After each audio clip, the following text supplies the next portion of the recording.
ya ukombozi wa Muluya imeanzia Mudete.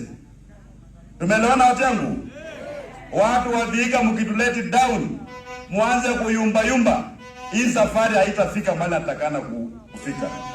Mimi nikitoka hapa leo naenda nikijua kwamba watu wa Vihiga wako chonjo, wako ngangari, wako tayari kuungana na Waluya wengine kubadilisha taifa la Kenya. Muko tayari? Vihiga muko tayari? Wacha nione Vihiga, wacha nione Vihiga, wacha nione Vihiga, wacha nione Vihiga, wacha nione Vihiga.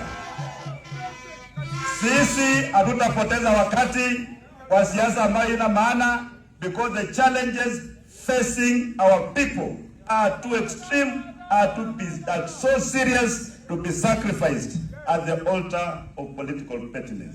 Hii siasa ya chini yote hii hatutakani, maana sitojua mahali tunaenda. We know the objective, we know the way to that objective. Mimi ningependa nimalizia hapo.